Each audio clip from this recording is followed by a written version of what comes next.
The Fed is smiling today. We'll talk about why that is.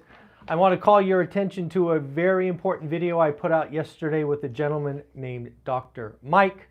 We will talk about the New York Fed, maybe GDP now. Lots of stuff going on. This is Tuesday, December 5th. What is going on, folks? First, let's just jump right in. The JOLTS report was a huge disappointment. We are talking in order of magnitude miss, but in today's context, bad news is good news. So what we should be seeing today, I have yet to check, given the huge miss in the JOLTS report, is likely the 10-year Treasury is down. And more importantly, we might be on the cusp of seeing mortgage rates break 7%. It will be interesting to see what happens in Mortgage Biz Daily. But let's get into the numbers. Let's talk about last month first. Last month's surprise to the upside. It came in at an adjusted 9.35 million.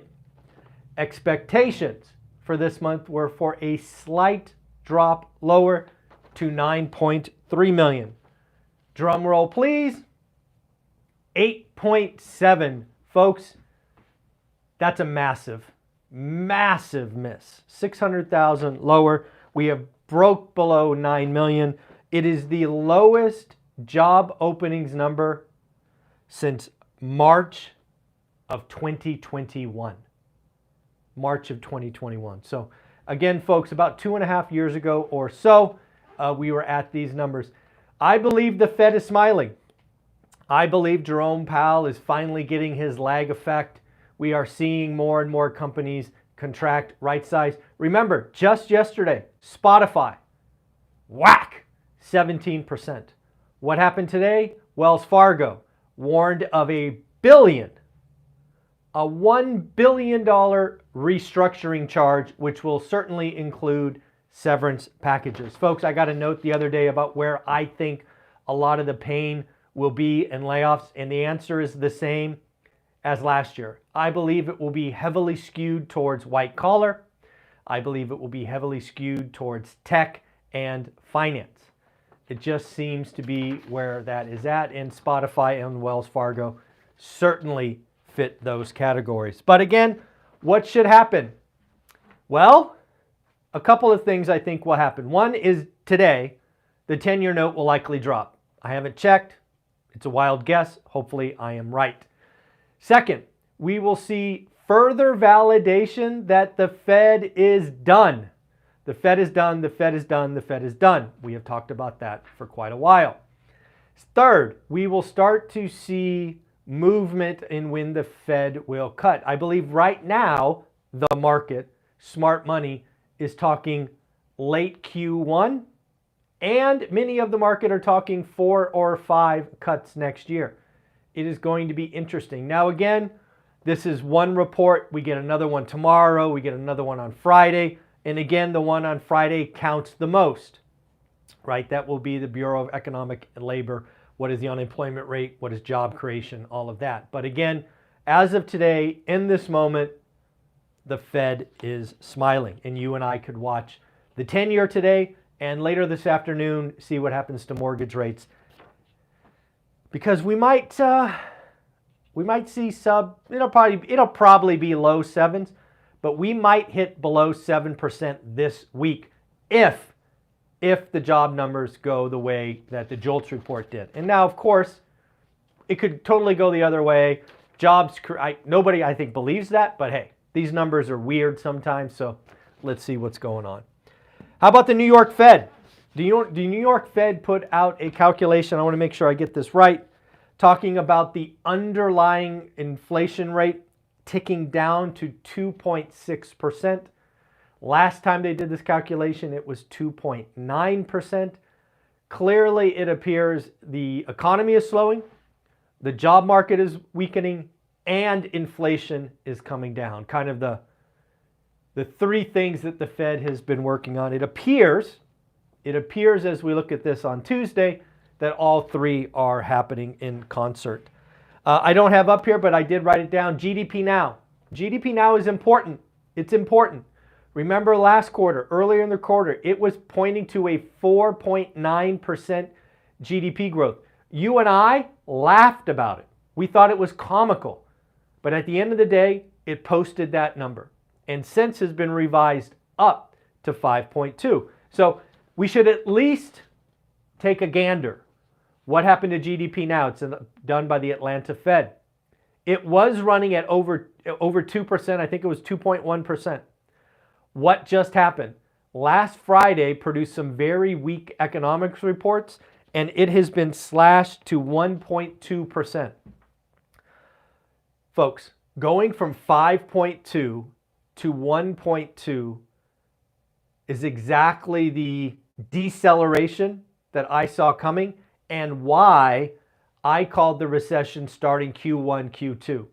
I did not think you could take an economy growing at 5% and get a negative number the very next quarter. But you might get a negative number in Q1 and a negative number in Q2. So I'm standing by my call that the first half of 2024 will be the recession as it starts. But again, we shall see. What is Paul Gamble saying? Paul Gamble's, see if I have his title. He's the managing partner at MBMG Group. He is highlighting that the Fed will cut 5 times next year and will need to start cutting in March. More and more people are seeing what's going on perhaps in the job market with inflation, GDP slowing down. I think you're going to hear more and more folks. And again, remember, we talked about this yesterday. The Fed, in theory, could cut rates just because inflation is falling. If inflation goes from 3 to 2%, the Fed could cut 100 basis points or 4 times and keep the restrictive nature intact. The last thing the Fed will want to do if an economy is slowing is be more restrictive. So what I'm trying to highlight here is we may get a couple of cuts without the recession being called yet, because all recessions are called in the rearview mirror. We may not hear about a Q1, Q2 recession until early Q4, for example. David Roche is out there telling you what I've been calling for 6 months now. The Fed is done, the Fed is done, the Fed is done. The next move by the Fed will be a cut, not a raise. So a lot of folks are starting to see the data and going, the Fed is done. I want to talk about Dr. Mike. Dr. Mike is a doctor of exercise science. He has a very huge and very entertaining channel. I have followed Dr. Mike for a couple of years now. Dr. Mike was actually on Chris Williams' podcast.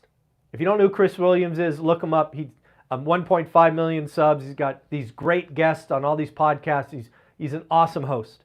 Dr. Mike was on Chris Williams' podcast and showed me another side of himself, talking about economy, being happy, investing, all of that. So we had Dr. Mike on the channel yesterday. It went live at 5 p.m. It is almost a 60-minute conversation. But what I want to highlight with Dr. Mike is something that finally crystallized for me. If you've been watching my channel for the last 6 months, you know I've been struggling with the idea that most people look at their day job, their W-2, as a prison. Social media makes W-2 employees like me envious of entrepreneurs. And I think that is a huge mistake. In fact, Jason Pritchard and I had a half-hour conversation on it this weekend, and we published that video. I now believe, after talking to Dr. Mike, that most of us should look at our W-2, our day job, as the key to financial freedom and not the prison. If you simply change your mindset and go to work understanding that you're going to do this for a set duration, you can get financially free. Now, again, go check out that video with Dr. Mike. It is 60 minutes. He is wicked smart, wicked smart. I think you will enjoy it, and go ahead and give him a follow. Tell him thank you for coming on One Rental at a Time. He certainly didn't need to do that. I think he's got 1 million subs or something, but he came on and gave us a lot of value, and I appreciate him for that. Wells Fargo. I said this earlier, but looks like Wells Fargo has joined Spotify in warning about Q4 rifts layoffs, restructuring, adjustments, whatever you want to call it. They're going to take on nearly $1 billion restructuring charge, which will certainly entail more job cuts. China. We've obviously talked about the U.S. debt being credit rating being downgraded a couple of times. China just got put on notice. Moody's is cutting their credit rating to negative. Folks, we've been talking about China for 2.5 years, maybe 3 years, ever since Evergrande. Now country something and all this pain in the multifamily and in real estate space. Not a lot of good stuff going on. I think it's Country Garden from memory. They have a real problem. They have changed the psychology of their population. Their population for decades believed that real estate was a good thing. In fact, real estate was their pension, was their 401k, was their retirement. That is now blown up. So you are seeing consumers retract, move back. You are seeing deflation, not disinflation, true deflation. You are seeing asset prices fall. You are seeing bad debt rise. The government in China, it really has no good options. In my opinion, very quickly they are going to be left with one option, and that is to turn on the money printers and just debase the currency. We shall see. The other one is they could just throw the debt on the central government, I guess. But it is not looking pretty over there. And I don't assume that Moody's will be the last downgrade. It's got some numbers on people living paycheck to paycheck, and these are not good. Apparently, of the folks living paycheck to paycheck, it skews towards women. 59% of single ladies are living paycheck to paycheck, while 41% of single males are living paycheck to paycheck.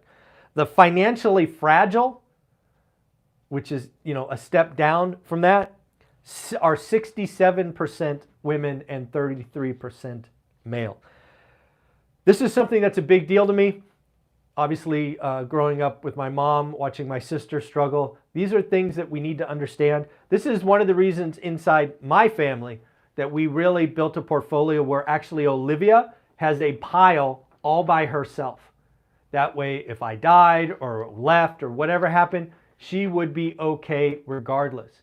We got to make sure that we are putting in place things to protect women in our life. They often take on the additional burden of raising kids. This is no secret, but we've got to make sure that we find ways. That's why talking to Anna Kelly and Beth Traverso and Casey is so important on this channel, because I want everyone to understand that we can take steps to be more financially secure.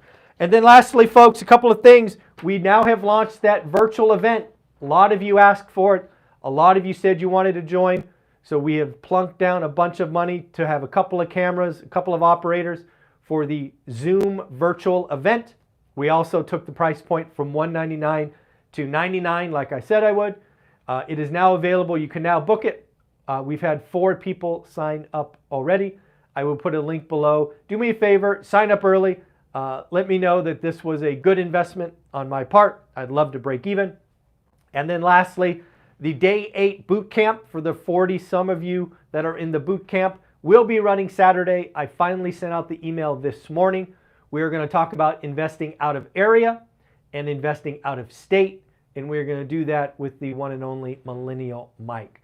Folks, at the end of the day, I want you to believe, I want you to change your mindset. Your W-2 is not a prison. It's a key. Not a prison, it's a key. And I want to thank Dr. Mike for helping me crystallize my opinions and thoughts. Folks, have an amazing day. We have more people to congratulate. Oe and Ann, congratulations on your next deal. I believe, if I remember right, this is your 9th deal, so congratulations. Jasper, congratulations on your deal. Rise, congratulations on your deal. Greg, congratulations on your deal. Oh, Greg, you got 2. Greg, congratulations on your deal. Peter, congratulations on your deal. And finally, Sean, congratulations on your deal. Folks, these are things that I put out. You can get these black cards. You can also get a gold card if it's your first deal. It is hard today.